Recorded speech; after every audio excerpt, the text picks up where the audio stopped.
Thank you, Lead. And I also wanted to say thank you to the entire team of Patient Innovation and to the university here for being so kind as to invite me to the event and to bring me here.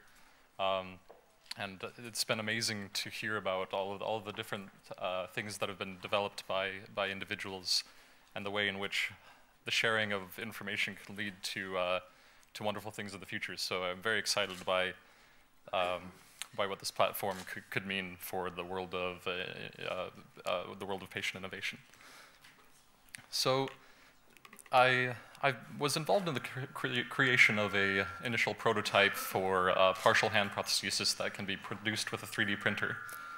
And strangely enough, I haven't actually had any formal training or background in engineering or medicine.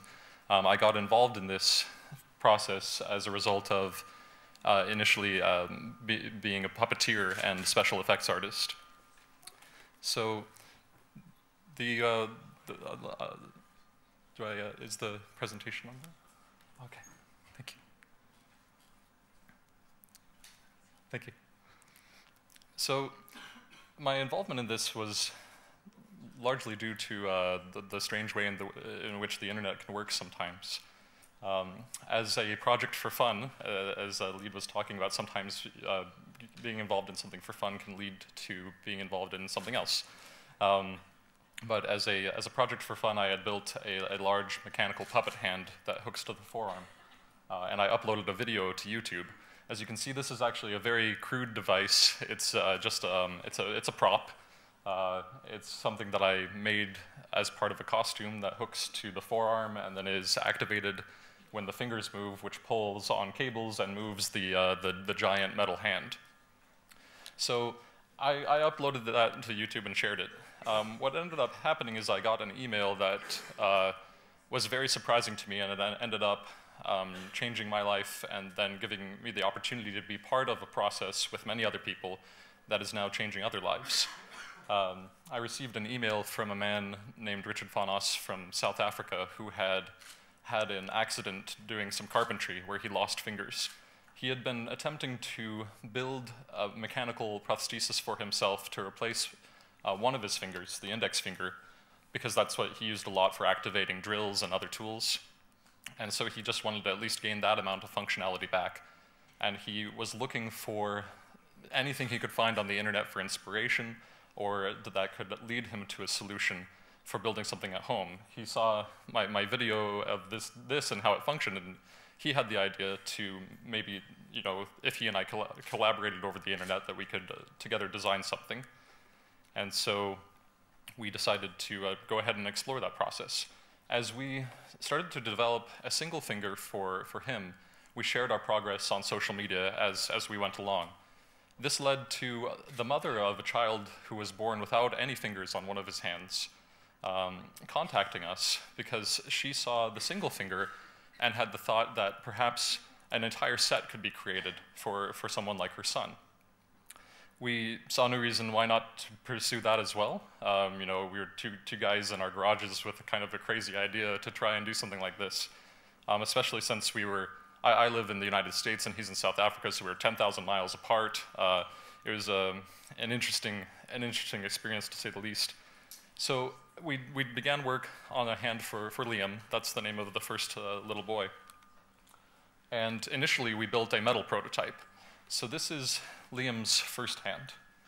And as you can see, again, it has a lot of limitations. This was kind of a thought experiment, a proof of concept, a way to see if this was possible. It functions. There's a laser pointer on here as well? Yeah. Oh, thank you.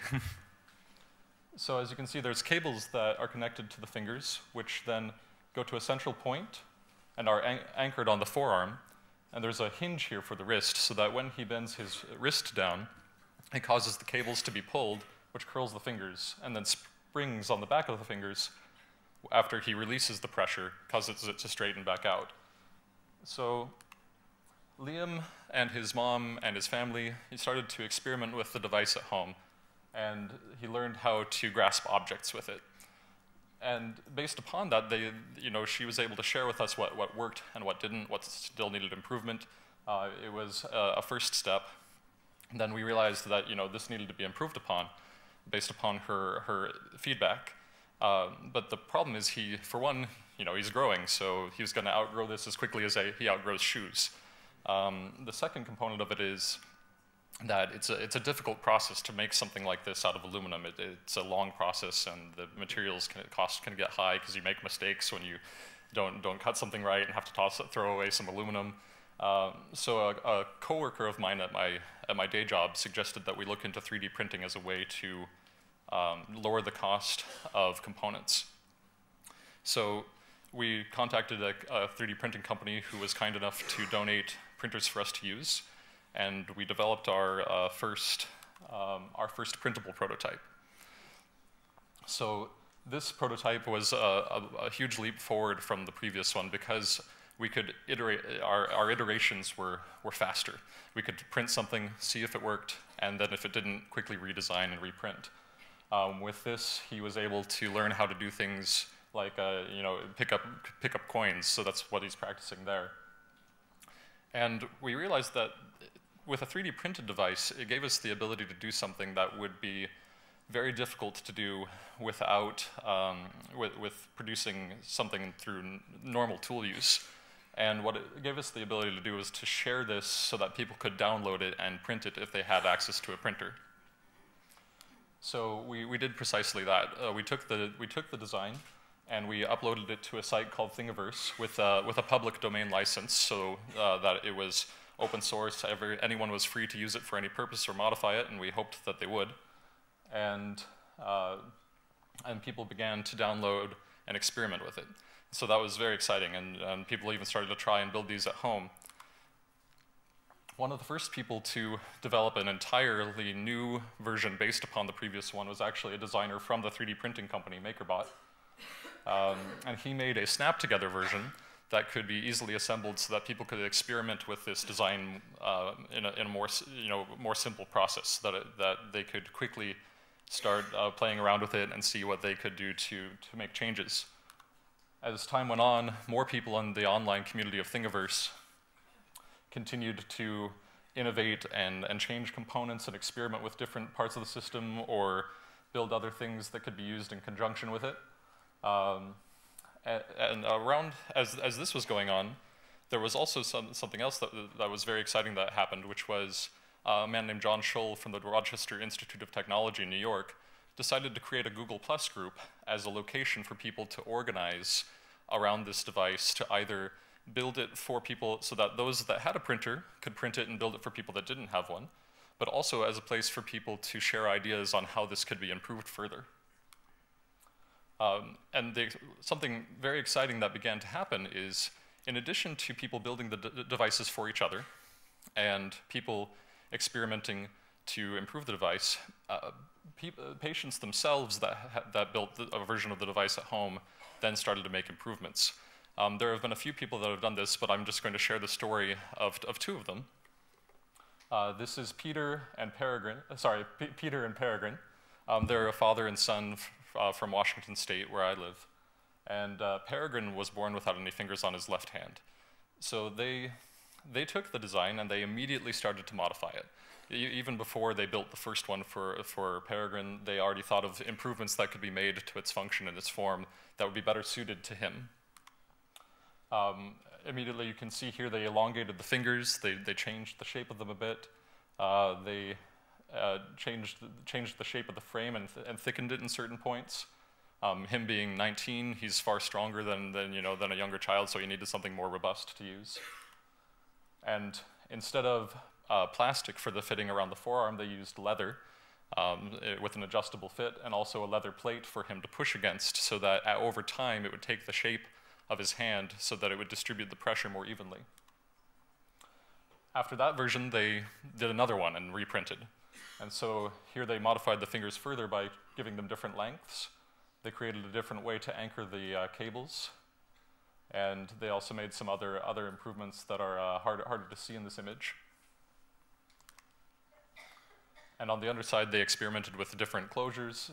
and added more screws to better carry the load of the pressure when he presses against it. With all these modifications, Peregrine was able to use this hand in his daily job as a package handler, where he's working for a shipping company, moving boxes from one place to another, during long shifts. And he reported that this was very useful to him. And what was exciting from this is that not only did Peter and Peregrine create these new developments, but then they shared their progress with the Google Plus group that had been formed by John Schull. I forgot to mention the name of that group is E-Nable, so it's Enable. And they shared their progress with Enable so that other people could use these same adaptations and improve upon them.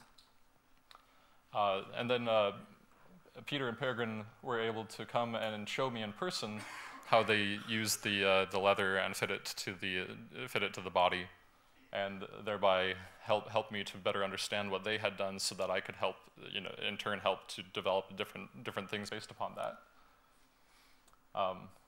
So this is Peregrine's current hand, and yet again they're on their third iteration of their particular version of the hand.